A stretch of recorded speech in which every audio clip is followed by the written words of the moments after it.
Welcome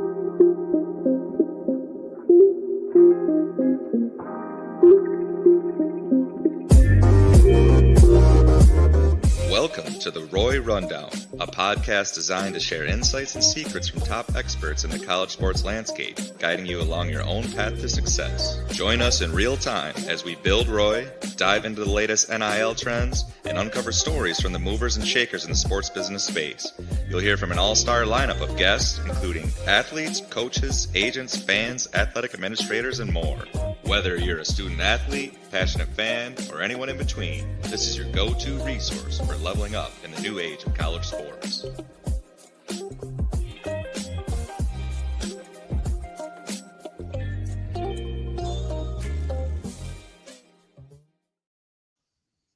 Welcome back to the Roy Rundown. We are joined by Alli Carlson, a point guard for the Western Michigan University women's basketball team.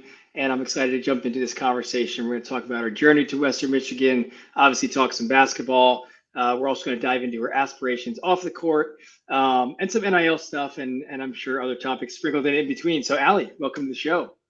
Thank you. We're excited to have you here. So usually what I do with my guests is I'll give you like a minute or so to just share with the audience. Obviously, again, your audience and the fans know that you're, a basketball player at Western Michigan, but maybe talk a little bit about your upbringing and how you, where you grew up and then how you got involved with basketball, and then we'll go from there. Yeah. Okay. So yes, I'm Alli and I am from Grand Rapids, Michigan. I grew up in East Grand Rapids. I went to high school at East Grand Rapids High School, and I started playing basketball when I was really young. I don't even know what grade, probably like kindergarten, honestly. Both of my parents played basketball at Lake Superior State University. It's a Division II college up in the Upper Peninsula. And so basketball was just the sport that everyone in my family played. My brother played up until he was done with high school. So yeah, I always grew up just with a basketball in my hand, playing with my family, competing with my family. So I really started to get serious about it probably in 5th grade when I started playing AAU. And I played AAU with Michigan Basketball Academy for 8 years. And the recruiting process, I knew that I wanted to be close to home. And so Western was a great opportunity to be like 45 minutes down the road from my house. And then the coaching staff at Western Michigan is amazing. And that's definitely one of the main things that also brought me to going to Western. The culture just seemed great. So yeah, I did AAU. And I played at East Grand Rapids High School until going to Western Michigan.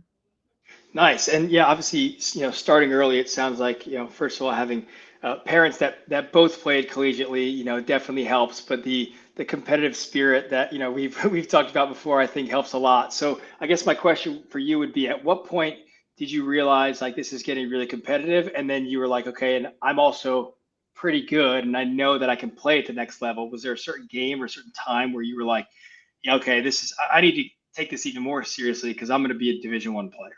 Mm-hmm. I would say something that comes to my mind is my mom coached basketball when I was up until 6th grade. I went to Cedar Springs, and that's a little bit north of East Grand Rapids where I am now. But I would always be at my mom's practices because she coached the JV team, and I would jump in the drills. I was in like 4th or 5th grade, and I would jump in all the drills with my mom's team, and I would just play really good against the high schoolers. And that's when I really thought like, okay, I can be really good and I can play at the next level. And then, yeah, just between that and starting to pick up with AAU, and my team was really good and playing with good people, I would say is when I was like, okay, I can really do something here with basketball. And when did you get your first offer? I got my first offer. It was actually from Western Michigan was my first offer. And I got it, I believe it was right before, right after.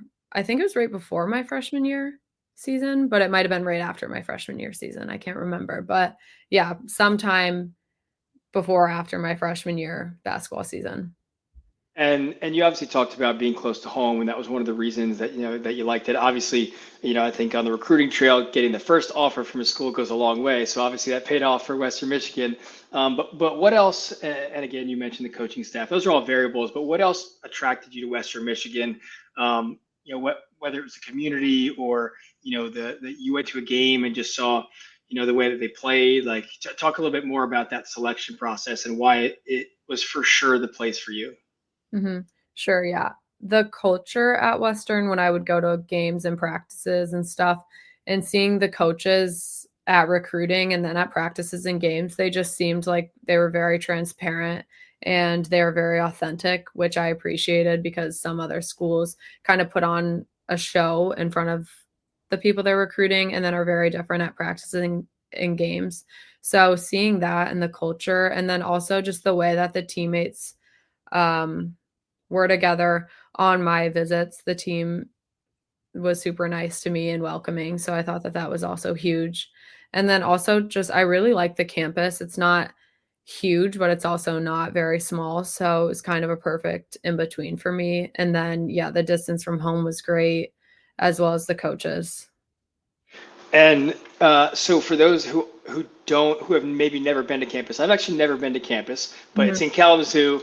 So talk a little bit more about the community and I guess like the city and then I want to get into what you're studying. Yeah. So Western, I really love the way that the campus is set up. I drive everywhere, which I think is really nice. I wouldn't want to walk from my apartment to the gym every day and stuff like that. So I appreciate that we can easily get from place to place by car. And then also campus is kind of closed in an area, but right around campus is every store that you possibly would want to go to, like grocery store wise, food places. It has everything. And then it's really close to downtown Kalamazoo, which has a lot of great spots there as well. So I think just being so accessible to so many places that I like to go to. And there's a lot to do around Kalamazoo, which I like. So I would say that that's something I really like about Western. And then exercise science is my major. And I went into college with a majoring in chemistry. And I quickly changed that when I started organic chemistry.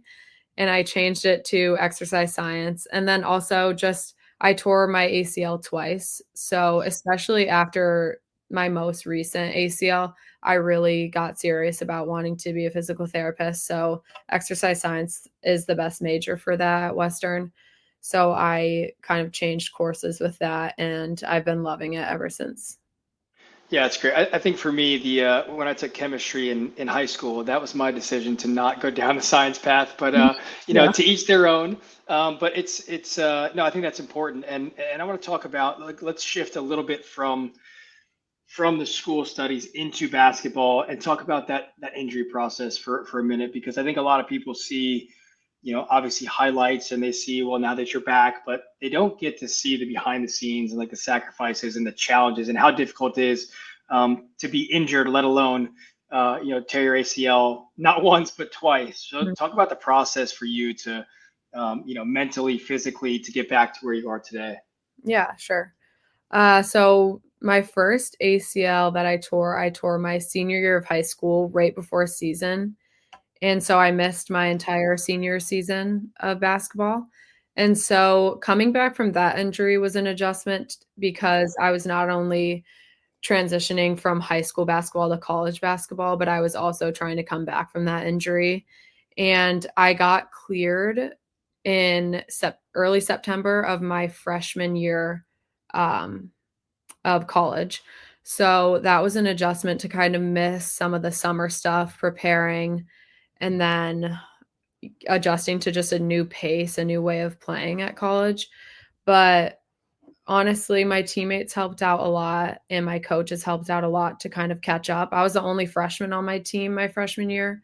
So kind of just being the only one, I got a lot of attention from my teammates and they were able to really help me through everything. I was the only freshman, so they really were quick to lend a hand to me with anything I needed. So that was really huge for me coming back. And then also just asking for help with my coaches about concepts and stuff like that while I'm coming back, so I could focus on our plays and our offense while I couldn't actually play yet, was a huge thing. And then my second injury, I tore my ACL this January, and I had surgery in February. So I just got cleared in early November. And then right when I got cleared, I had mono. So then I was out for 3 more weeks for that. But coming back from that injury was way easier. I also just think in college, I did so much more PT than I did in high school because I would only do PT twice a week at a clinic in high school. And then in college, I would come in every single day and I would do something every day for my knee. I would lift a lot more. So being able to just put more work into this knee, I think has made this process way easier. And then also just having experience with it made it so much easier to come back on the court and be confident. And I knew I could do it because I've done it before. So doing it again was definitely easier the second time.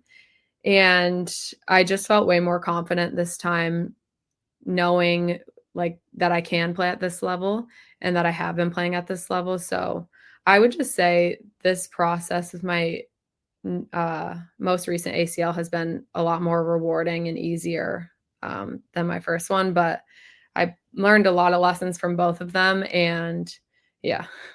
For sure. And that speaks, I think, to, more to your perseverance as well. It's like, even you mentioning the mono thing, it's like, you're going to get injured and you have this and that, but the infamous saying is it's not how many times you get knocked down, right? But how many times you get back up. And so speaking of, getting back onto the court, talk about that. Like, what did it mean that first time this season when you finally got back on and, you're feeling more confident and like, what did that feel like playing in front of your home crowd? Yeah, it was really cool. All my teammates were super happy for me. When I first checked in the game, they were all like screaming for me and stuff, which was cool. And then just being able to play in front of my family, all of my teammates' parents that I know and have gotten to know, and then all of our fans was really cool. They were all super supportive and happy for me. So it was really rewarding to be able to play at home for my first game back. And yeah, it was just really cool. I was nervous, excited, out of shape a little. So it was a fun game, but yeah, it was really cool to play in front of everyone that cares about me and that I care about as well. So that's awesome. And speak a little bit more about the community and the fans, like how, I think a lot of times it goes, I don't know, under the radar how important fans are for teams, no matter what sport, no matter what size, no matter what level. Fans are like the backbone, right? And so talk about your experience with fans and how, how important they are to you guys during your games and maybe some away games when you get student sections coming there. Speak on that real quick. Yeah, I think our fans are amazing at Western, and they're really good at caring about us and motivating us on and off the court. I know a lot of people, they just come up to our team and introduce themselves and talk to us after every game, like win or lose. They're always really encouraging and they're always there. So that's really cool. And just being able to connect with them and hearing them cheer for us on the court and off the court is something that's really cool. And that keeps us all motivated during our long seasons and the ups and downs of our seasons. And you mentioned connecting with them. I guess this is a really good transition into the modern day NIL and fans having a different role. So I guess we'll start with one question on NIL in general. Like, can you just give your perspective and your feedback on how it's a reality in college sports now, and this, how much it actually changes the game and what it's done for you and your teammates or your experience so far? Mm-hmm. Yeah, I think NIL is huge. It gives athletes a lot of opportunity and a lot of rewards for just working so hard and putting so much effort and energy into what we do every day. And for our team and me personally, I think NIL is just super cool to get just extra benefits from being a college athlete and putting so much time and energy into playing. So I think that it's huge. It is something that's going to keep growing, and having opportunities in NIL, I think, is really cool for athletes and something that motivates us to work hard every day and keep going when it gets tough. So For sure. It's definitely not going anywhere. There's, of course, going to be a lot of changes, and pending the House settlement and the next couple of years, I'm sure will be just as crazy. But hopefully not with new companies like Roy. But yeah, you mentioned an opportunity, and so far with working with Roy and the app, like, can you just share with the audience maybe what's one thing you like about Roy, or how it potentially helps in this NIL landscape for individual athletes? Yeah, I think Roy is an amazing opportunity for fans to have a easy and transparent way to support their fan or their athletes and people that they like to watch. In Roy, a fan can choose the athlete that they want to support and they know exactly where their money is going, which I think is super cool because in other NIL like collectives and stuff like that, you're putting money in and you're not really sure where it's going and there's someone else kind of deciding for you where that money is going. So it's super cool for fans to be able to know exactly where their money's going and to choose the athletes that they like to watch and that they want to support and know that that money is going directly to those people. And then I also think it's a really cool way for fans to connect with the athletes through the videos that they'll receive when they choose to support an athlete to try and get to know them more and connect with them on a different level rather than just on the court seeing them. And yeah, it's just another really cool way for fans. And it's a different way for fans, I think, to support, the people that they like to watch and the athletes that they like to watch rather than just, showing up to games and cheering and talking to them. So I think it's just a great opportunity for athletes too to know that they have fans supporting them and more than just on the court cheering and stuff like that, but actually financially. So I think that that's super cool and different than any other NIL kind of deal that I've heard of so far. So Without a doubt. And you mentioned the collective too, and I think it's worth noting for the audience is, especially in this situation with, Roy being a official partner of Broncos Will Reign in Western Michigan, collectives aren't bad, and I think sometimes they get a bad rep with fans or with others. They've the first 3 years of NIL, they've been doing a good job of raising funds, but where we're coming in to help work with collectives is that there are fans who, yeah, maybe they do want to make a donation or support directly through a general fund, but there are a lot of fans that want to directly support a specific player, and this is what we're coming in to help do, right? mhm. For the fan that isn't sure where their money's going, we can help you. For the fan that wants to give to a general fund, great, they can continue to do that. So, but yeah, I think you nailed a lot of points that we're trying to bring for value both for fans and for athletes. Well, let's transition a little bit because we've talked a lot about basketball. We've talked about a lot about on court and NIL, but let's talk about off court. So, again, we touched a little bit about exercise science, but what does Alli like to do off the court? Like if for fans or audience or community are listening and they don't know, yeah, share more about behind the scenes maybe. Yeah, off the court of basketball, I like to do anything competitive. I love pickleball. It's my favorite. It's probably my favorite thing to do other than basketball is play pickleball. And I'll play with anyone. I'll play with my family. I'll play with my friends. I'll play with anyone at the courts. Like I just love playing pickleball, and I'm super competitive with that. And then I also love to just do anything athletic, like running. I love lifting, working out. I love Pilates. I've been doing that recently. And I also am trying to get into reading. So I've been doing that a little bit more as well recently. But yeah, I just love to do honestly anything that I can make a game is super fun. Anything that I can win at is super fun. So yeah, that's what I like to do. I love the competitive mindset. What type of books are you into? I really like mindset books. I feel like if I can learn from the book, I'm going to be more likely to actually finish it and get through it. And I don't really give any fiction books a chance, to be honest, because I just get bored. But I'm going to try and start reading that right now or getting into those types of books. But yeah, anything that is informative. I like right now I'm reading Heaven is for Real, which is just based on a true story, but so that's why that's why I'm getting through this one. But yeah. Nice. I've got a couple of mindset books a couple recommendations for you I can send after the Okay. podcast.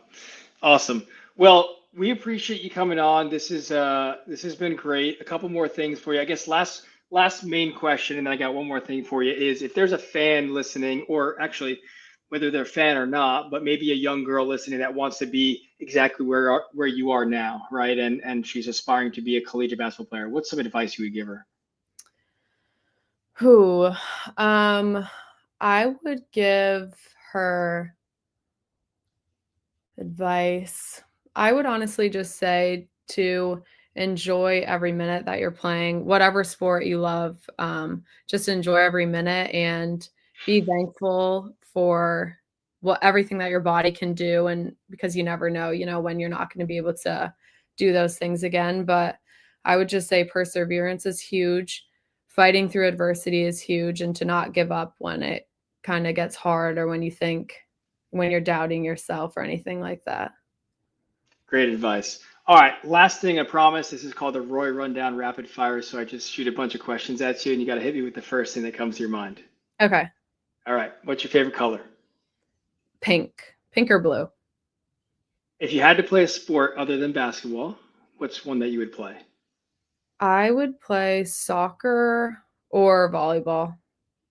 Until they make pickleball an official NCAA sport, right? Yes, like if that's an official sport, then yes, I will be playing pickleball. If you could have a dream NIL deal, what's the first company that comes to your mind that you would want to do it with? I would want to do it with probably a clothing store like Revolve or Aritzia. Who's one of the funniest people on the team? Funny. Oh, Deanna Richardson. Very funny. If you could trade places with anyone in the world and live 1 year in their shoes, who's the first person that comes to your mind? I would say probably someone like a famous singer. I don't know who, but maybe like Riley Green or a country singer like him, or like SZA, someone that goes on tour a lot. So Those would be fun. What is one of your biggest strengths? one of my biggest strengths, I would say perseverance or just making people laugh. You're competing for funniest in the team now. I am competing, aren't I? Yeah. Who is one of the first people to really believe in you? My parents. And what is one of your biggest fears? Biggest fears, probably heights, fear of heights or sharks. And last one, what is one piece of advice that you would give your younger self if you can go back in time? I would say to be present and be thankful for what you have when you have it. Great advice. Well, you crushed that. Thanks again for coming on. This was a lot of fun. We're excited to share your story with the audience, and we'll hopefully see you on the court here soon. Yeah, thank you. Thanks, Alli.